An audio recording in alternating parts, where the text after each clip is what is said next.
মুকেশ আম্বানি তাহলে কি তার খরচের বোঝা চাপিয়ে দিল পাবলিকদের উপর? কেন এ কথা বলছি সেটা জানাচ্ছি। অপরদিকে হাই ন্যাশনাল ক্রাশের তো দেখি ভাব বেড়ে গেছে, ছবি তুলতে চাইলো ভক্ত, কিন্তু এইটা কি করলো তৃপ্তি। আর ফাইনালি থাকছে ছেঁড়া ব্লেজার পরে এবার ভাইরাল উর্বশী রৌটেলা, কিন্তু রাতের বেলায় আবার কিসের ভয়ে সে ছবি না তুলে হুড়মুড়িয়ে গাড়িতে ঢুকে গেল। প্রথমে আসি মুকেশ আম্বানির কাছে।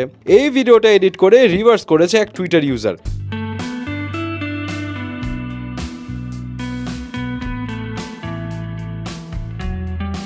এই ভিডিও ভুয়া হলেও ঘটনা কিন্তু অনেকটা এমনই। ঘটনা হচ্ছে মুকেশ আম্বানির ছেলে আনন্দ আম্বানির বিয়ে তো এই জুলাই মাসে হবে এবং এই ছেলের বিয়ের উপলক্ষে সে পুরো 1000 কোটি রুপি খরচ করছে, যা নিয়ে অনেকেই অনেক কথা বলছে যে বড়লোক মানুষ করতেই পারে, তার টাকা, সে যা খুশি তাই করুক। কিন্তু এখন মনে হচ্ছে এই বিয়ের খরচের বোঝা সে পাবলিকের উপর চাপিয়ে দিচ্ছে এবং পাবলিকও ধুমায় মজা নিচ্ছে। কারণ হলো জিওর ইন্টারনেট সার্ভিসের খরচ এক ধাপে পুরো 25% বাড়িয়ে দিয়েছে। যেমন 2 জিবি পার মান্থের যে প্যাকেজ রেট ছিল আগে 155 রুপি, সেটা এখন বেড়ে হয়েছে 189 রুপি। জিওর এমন সব ইন্টারনেট প্যাকেজের প্রাইস অলরেডি বেড়ে গেছে। আর এইভাবে জিওর প্যাকেজের প্রাইস বাড়িয়ে দেওয়ার কারণে টুইটার জুড়ে চলছে ব্যাপক হাসাহাসি। কেউ বলছে এই 25%-এর টাকা থেকে বিয়ের খরচ বের হবে, কেউ আবার বলছে বিয়ে হলো মুকেশ আম্বানির ছেলের, কিন্তু ভুগতে হচ্ছে রিলায়েন্স জিও ইউজারদের। এ কেমন বিচার? অনেকে আবার বলছে এইসব দামি ইনভিটেশন কার্ড, এত লাক্সারি, ধুমধাম করে সবকিছুই তাহলে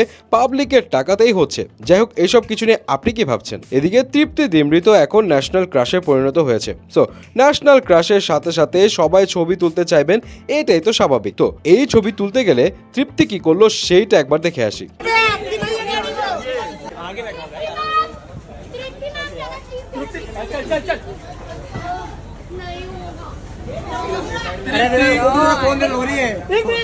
ঠিকই আছে, এত ভিড়ের মাঝে কি আর ছবি তোলা যায়? তারপর একটা নারী ভক্ত বলছিল ম্যাম একটা ছবি তুলি, কিন্তু তৃপ্তি বলছিল আরে পারবো না তুলতে। তারপর টপাস করে গাড়িতে ঢুকে গেল। ফাইনালি আসি উর্বশী রৌটেলার কাছে। যে উর্বশী লাখ লাখ কোটি টাকার ড্রেস পরে ভাইরাল হয়, সে কিনা এয়ারপোর্টে এবার হাজির হলো ছেঁড়া ব্লেজার পরে।